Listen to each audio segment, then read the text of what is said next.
Over the past couple of years, Spotify has been hard at work rolling out new marketing and advertising options on its platform. So they've released things like Discovery Mode and Showcase that exist alongside things like Marquee and even their own native ad platform where you can serve up ads to Spotify users while they're on Spotify. And while these products can be beneficial to us as independent artists, some more so than others, I still believe that Spotify's advertising features are somewhat lacking compared to other options that are out there if we're gonna spend money to promote our music. Most specifically, Instagram. Now, it's not to say that every single artist should completely avoid Spotify's paid advertising features. I simply believe that they exist alongside other more important initiatives that we should focus on first. Now, as independent artists, the likelihood is that we do not have a ton of cash rolling around to dump into our music to try to promote it. If I'm gonna have a little bit of money to spend for each release or just a consistent ongoing strategy for myself, I wanna get the most bang for my buck. And because I wanna get the most bang for my buck, I wanna make sure I'm focusing my time, attention, and my dollars into the place that is going to give me the most benefits for every dollar that I spend. Now, when we advertise on Spotify, whether we're using Marquee, Showcase, Discovery Mode, or running ads on Spotify itself, all of the benefits are confined to Spotify. It is very, very unlikely that we are going to see benefits sort of trickle down from that ad spend outside of the platform. So if we're running audio ads, we might get people to stream our song, but even the benefits on Spotify itself are going to be kind of lacking. So we might get streams, but we're probably not going to get a whole lot of followers out of the deal. If we're running Marquee campaigns, we're probably going to get streams to that specific new release, which is a good thing, but we're not going to get a whole lot of benefit downstream of that. Now, if we step to the side and look at Instagram ads by comparison, there are a ton of things that exist downstream of running ads on Instagram to try to get streams or followers or whatever on Spotify. So for example, if I'm running an ad to one song specifically on Instagram, that ad is being shown from my profile, which means somebody can click on my profile and choose to follow me or engage with other content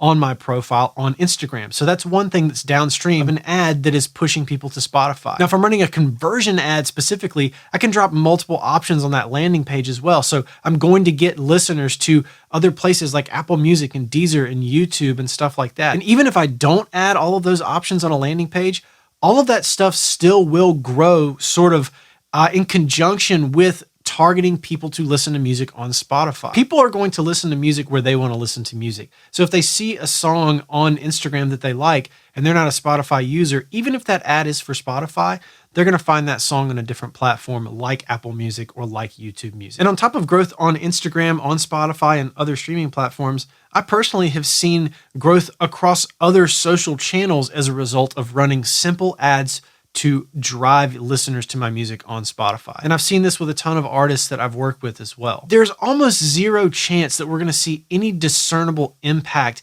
outside of Spotify in the ways that we will see if we advertise on Instagram. So as an independent artist, if I'm looking for the most bang for my buck and the most sort of ancillary benefits that will come alongside of spending my money on one specific objective, I'm looking at Instagram. I might use Marquee when I have a new release. I might try Showcase from time to time, but I'm never going to lean into those at the expense of running paid advertising on social media. Now, one of the biggest upsides of using paid advertising on any channel pretty much is the ability to retarget people. Now, this is most effective on social media. Even if I'm not running ads to get views or get engagement or generate awareness for myself as an artist, I can still use ads on Instagram to retarget people with an offer, a free download, trying to sell a t-shirt, ultimately trying to get their email address and get them to buy something from me so that I can generate revenue as a business outside of just hoping for money from streaming. And on Instagram, I can do very specific things. Like I can retarget only people who follow me. I can retarget people who have engaged with my content, whether paid or organic. I can retarget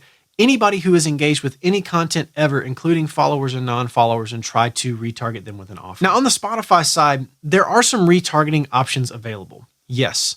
But the depth and the breadth of options that we have on Instagram just don't exist on Spotify. Now, we can do stuff like with new releases, we can retarget pre-existing listeners with Marquee and other tricky stuff, but we can't get nearly as granular as we can on Instagram with Spotify. And furthermore, we can't use all of those options, especially the ones inside of Spotify for artists specifically. We can't use that stuff to try to build out a complex marketing funnel in the same way that we can using social media ads like we can on Instagram. So yes, I might use some of these things on Spotify, but if I'm trying to maximize my ad spend, again, for me, Instagram is the clear winner here. Now, the last thing to look at is Spotify's own ad platform. Now, this ad platform can be highly effective. If you are a brand trying to sell products and generate awareness at scale. But for us as independent artists, the audio ad thing really does not work nearly as well as the paid social media ad thing. And the biggest reason is the fact that we can't really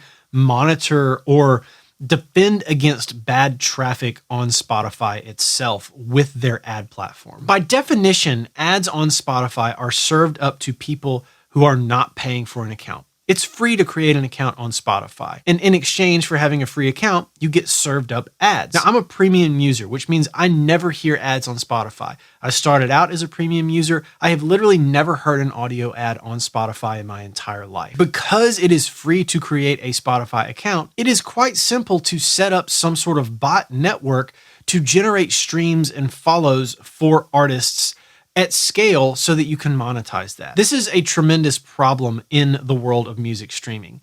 Everybody knows this, including Spotify. They are well aware of this issue and they have rolled out things to try to combat this in recent years because it is such a big problem. Now, running ads on their platform means there isn't really a barrier to ensure that whoever is hearing our audio ads is in fact a real person, which means there is a likelihood we are advertising, at least in some small part, to bot accounts that are then clicking through on ads and streaming our songs, generating fake streams, and not actually building our fan base or a network of people who enjoy what we do. Now, on the social media ad side, we can take steps to defend against that.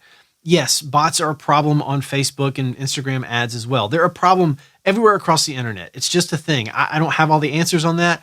All I know is there are specific steps we can take on Instagram to defend against actual fake bot accounts clicking through on our ads and generating streams for us. The best way to do this is with a landing page and a conversion ad. Now, this isn't as necessary in some countries as it is in others, but for the sake of this video, for argument's sake, let's just assume that it's necessary everywhere. It is really easy to program a bot to click on an ad on Spotify and then stream a song and follow that artist. That's nothing new. But it is a much more complicated process to create a piece of software that will see an ad on Instagram, click through it, hit a landing page, click the correct button, get to Spotify, and then click play on a song and then click follow on an artist. There are just many more steps in that process to help defend us on Spotify as artists against bad accounts coming through and polluting our data, essentially. Now, for what it's worth, I'm not trying to hate on Spotify's advertising features. In fact, as an independent artist, I'm loving the fact that they are rolling out all these new things that we can test and try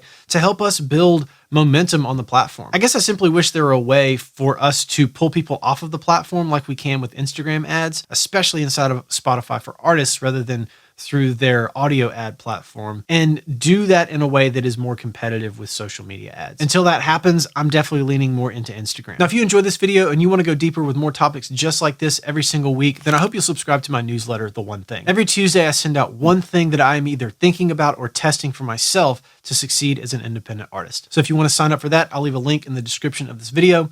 And as always, thanks for watching, and I'll catch you on the next one. Peace.